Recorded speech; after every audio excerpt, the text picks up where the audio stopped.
way. So once we start, it'll be extra.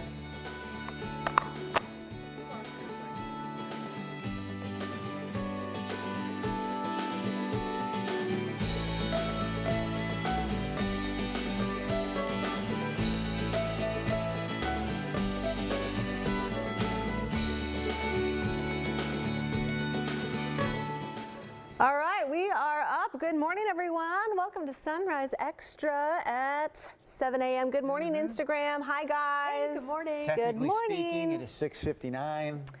We're on early, people. Yes, we are. We're on early. We try and start early for you. Okay, so the big topic this week is the stalemate. I keep calling it a stalemate, I think. I don't know if that's No, appropriate. I think you do too. That's, I mean, it is. Going on down in Salem over this climate change bill called Cap and Trade. It's over emissions, and the most polluting companies, they say, will have to pay more in order to keep doing what they're doing or make changes to pump out fewer emissions. So Governor Brown has been trying to get this passed, and the last kind of remaining tactic for Republicans is, and it is, I mean, a lawful tactic, is they can leave the state capitol to avoid a quorum to have a vote, which is scheduled for last week. But to bring happen. to bring it home, because Yes, I don't know if today. it's like this for you, but sometimes when people talk legislature and bills Yeah, and your eyes Senate glaze bill, you over. totally glaze over. But the Republicans are really concerned, saying that this is going to kill jobs in the state for people like loggers, the timber industry, but not just that, that these emissions and the regulation is really, really going to hurt the average person in Oregon. So they're like, this is our only thing that we can do. That's their position, and so they're out until they can get some kind of compromise, perhaps. There's a real divide here between the Republicans and the Democrats on this issue, and now we're talking about, geez, if it's so divided, shouldn't we, the people, have a say in this matter? Shouldn't we be able to vote on this cap and trade bill idea? And that's the question I know we're posing to our viewers today. We've been posing that question throughout our Sunrise show on TV. We extend the conversation now on the Sunrise Extra program, and people, a lot of them already weighing in. I've got the Facebook feed pulled up right now. Before you even spoke a word in the Sunrise Extra show, Nina, Howie jumped in with, but he's so far up the feed now, Howie jumped in with, yes, it should be decided by the voters. That's a theme by many that are chiming in here this morning. So let's see, I'm just going to pull a random one. Thomas says, it was decided by the voters, but unfortunately it will be forced upon us by people we employ. And then he said, we need to stand up to the rising of the tide. Basically, I see 20 people so far, more than 20. I can't find a no yet. I mean, everyone. Cindy says yes. Ricky says definite yes. Yeah, no Elsie matter says what yes. you think about the walkout, yeah, I think a lot of people agree. I mean, this isn't the first issue this session that lawmakers have tried to just make a decision when a lot of people feel like it should have gone, you know, on the ballot to be voted on. So we want to know what you think. We've got our viewer voice poll up. Let's give you a live look at what the percentages are on that right now. Should Oregonians get to vote on the state's cap and trade measure? 88% of you saying yes, we should. Only 12% of you saying no. So kind of the latest this weekend is an interesting thing where they were going to try and hold a special meeting session on Saturday to see if they could get a quorum, see if these, I think it's 11 Republicans who have supposedly left the state would show up. But due to a certain group saying that they were going to come as an armed militia, and some of those people were at the Malheur National Forest National Wildlife Refuge, thank you, several years ago. Out of safety, the Democrats and people at the Capitol said, okay, we're going to cancel this session. So as a sarcastic kind of comeback to that, someone on the Republican Party sent out a tweet. I want to show it to you right now. We've got it pulled up over here. The Oregon GOP Twitter account posted this tweet on Saturday. And it's very sarcastic, and it says, heavily armed militia lays siege to Oregon's Capitol as Senate Democrats cower in fear. And they're supposed to be, you know, making a kind of statement about, look, these are peaceful protesters on the state Capitol steps. And, you know, Democrats have nothing to fear. There's no militia coming here. Except the problem is this picture was taken last Wednesday before the walkout even started. They posted it on Saturday. And so it made it look like this was a current picture happening today. And a lot of people didn't get the sarcasm. People were saying, well, what do you mean armed militias are coming? And so they were kind of clarifying that tweet. So Dorothy Bell, I was just looking as you were talking at some of the other online comments. She said the public needs more information and clarification. There seems to be some fuzzy thinking going on about the effects that this will have. Other states have implemented cap and trade. What effects have they had on commerce? So that's what Dorothy wants to know. Great She point. wants people to dig in a little bit more. The feed is moving fast this morning. I mentioned earlier that everyone is saying yes, regardless if you stand on the Democratic or Republican side of this debate. Everyone's saying yes, but I have seen now a few no's. John Gove says no. I guess I don't need to call these people out by name, but Jeff says no, and then Kim Payne says no, no, no. Obviously, with the viewer voice poll results that are up on the screen right now, 88% are saying yes in that poll that we're taking. 12% have said no. I want to know, for those who are saying no, why not? Why do you not think that people should vote on this cap and trade bill? So don't just give us a no, give us a reason behind your no answer, Yeah, please. why would you not want to vote? I'm just curious how it's going to end. You know, at some point it will end. What's going to happen? So because what Governor Brown said, she would threaten to have an emergency special session July 1st, which they're supposed to be on summer break then. So what I mean, if they just don't show up then, I think the bill dies. I mean, I'm assuming if you're going to use your strategy not to appear to stall the vote, I don't know why you would change your strategy for a so-called emergency session. Right. The day that the top story was the governor asked state police to get Republicans back into the Capitol. What was that, Thursday of last week? Do you recall off the top of your heads what day it was? Yeah, it was pretty close off the top. Thursday, and then On that day, though, did you think that this story would still be top story, still be sort of waiting and hanging in the wind on Monday? Yes. kind of I did, yeah. Yeah. I mean, now I assume it's going to happen through the end of the session, which is sometime next week. Yeah, June Yeah. 30th. They It's the have end to of be. this week. And it's the second time this session alone where Republicans have pulled this strategy of we're not showing up so that we can't have the vote. It was the education funding bill, right? And they wanted some more input into it. Yeah. And so, yeah, the governor kind of made some concessions, or Democrats made some concessions of what they wanted, and it got passed. So it'd just be nice if everyone can work together, you know? And like, I mean, I know the Democrats have a majority, and that makes it, I mean, that's why we're in this.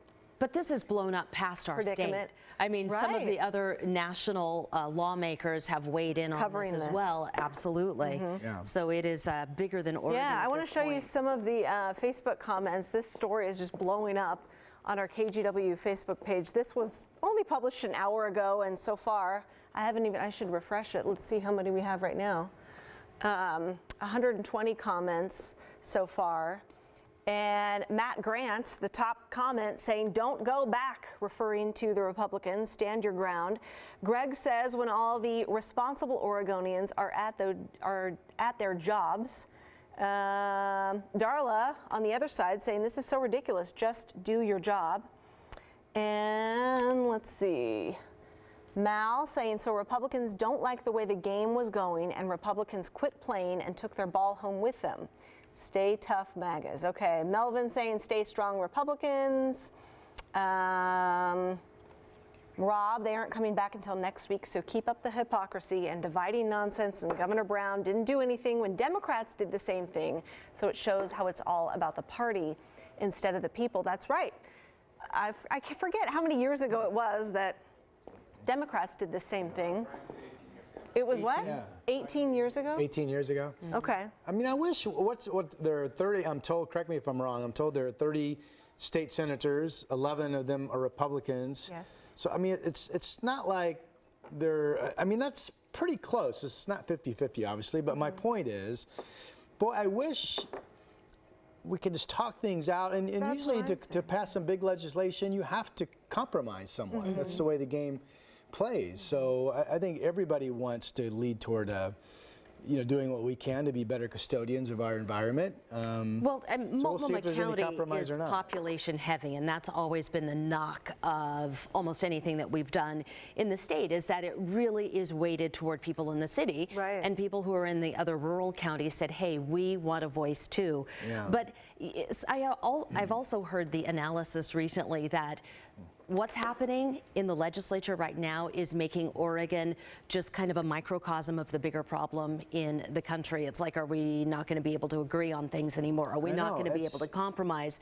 It's really kind of come home to roost here. Don't you think a lot of people are tired of my feet are in the mud, your feet are in the mud? We can't really sit at a table and come up with something where maybe you don't get everything you want, but at least we agree that we can do something that's moving forward. It just seems like we don't. Have we lost We don't see that now? much anymore. No, but I feel like, it's been a long time in the making, because it's never just this thing. Right. We haven't been taking care of problems and people's issues, and so all of a sudden it feels like, boom, powder keg, but not really. It's been simmering, and these things have been going on for a long time. But yes, it would be nice if we could do that. And I think we're going to have to do that. It's more than nice. I would hope if we're going to get anything done. Goes back that way sometime, yeah. Just to bring it back to the question we've asked our viewers, so if you're watching on Instagram or Facebook, wherever you may be watching us on our KGW TV website, the question this morning was, should Oregonians get to vote on the state's cap and trade measure? And the number really hasn't changed. It was, for the most part, 88% yes. That's moved up now to 89% yes. Only 11% of our viewers saying no. Among the no's, though, is Lisa on Facebook, Lisa Myers-Warrington. Oh, what'd she say? She says, no, just pass cap and trade already, and then that fired up a few angry responses directly at Lisa. Leanne says, oh, you gotta love the internet. Leanne says to Lisa, so are you ready to pay more for electricity, more for goods from the store, more for gas and diesel? Seriously, and there's an angry face with some of those expletives that are like in symbols. So like, one viewer response leads to other angry responses. Ken says to that same Leanne, who I just read about, she says, so look at the poll. Some folks supported them while they were taking care of their property on the weekends. The representation was well subscribed. So this is one of those where before we even got into the Sunrise Extra show, people were responding and answering and weighing in, and the numbers are picking up here as we continue on here 10 minutes after the hour. So Dale says 100% it should be decided by us, the voters, and then Dan weighs in and says yes, along with the Electoral College issue. So they're like going on all kinds of, Do we know, have there been any polls done on this issue in our state of how Oregonians would vote if this came to the to the ballot? I wonder what the polls would show. This came up 2014 was the year. We talked about this last week, how this was a measure, a topic that was voted on 4 years ago. Yeah, I guess it's 5 years ago now. Makes and that how did point. That go? And it was shot down. Voted it down. It was shot down. But Gregory says this, in terms of should it be decided on by the voters, he's claiming we have already decided this as Oregon voters because we elected the officials that are in place to represent us. We are a republic. Remember, Gregory says, is that only a good system when you get your way? Gregory asks. Yes. All of you watching on Instagram and Facebook. I like Janice's comment. Hi, Janice. Thanks for watching this morning. Why do you think the GOP walked out? They had a huge backing of their constituents. Yes, it needs to be revised and sent to the voters. So, I mean, wouldn't that just solve this whole thing? Can you just get, you have to get enough petition signatures to get something, as a referendum But to the remember, voters. the state of Oregon also has a history of having the voters vote on said issue, and then the State House in Salem would turn around and go opposite what the public vote came in as. Right. So I would argue that in this state, our lawmakers have proven that they don't necessarily listen to that anyway. Excuse me. Drew and his sneezes. You have some of the loudest. Was it? Do you have like a little allergy issue this morning? Sometimes you breathe in, you're like, oh, that's going to be a cough, whether I want it to or not. My apologies. Okay, so and just to clarify, a few people were saying there was no militia on Saturday. You're right, there was no militia. It was just that tweet that was misconstrued by people that was being sarcastic, saying that they were there and Democrats were cowering in fear. So we're going to be following the story down in Salem today. And you remember that quote that went national that Pat Doris got from the Brian Boquist. Yes, Brian Boquist saying send bachelors, send heavily armed, state troopers to my house if you're going to come and get me and bring me back to the Bachelors have Capitol. nothing to lose, I guess. It means right, yeah. Don't send people when with I was families. A bachelor, and I had lots to lose. Oh my gosh, Rob. Anyway, but that quote, has made national headlines. And so we're going to be continuing to follow this, send reporters down to Salem and just kind of see what happens. But yeah, you can't really schedule any kind of session or meeting without a quorum. So I guess they just see who shows up. So many more absolutely's, yeses, and absolutely's coming in as far as should the voters get a chance to weigh in and vote on this cap and trade measure. Suzette, the latest to say yes, let us vote on it. Linda says yes. Lots of different comments on that, but a lot of them, and you can see by our viewer voice poll numbers that's been up all morning, 89% of you saying yes to that question, only 11% saying no. And I asked earlier, if you think it's a no, if you don't think voters should be able to weigh in on this, yeah, I want to know why. Yeah, what do you guys think?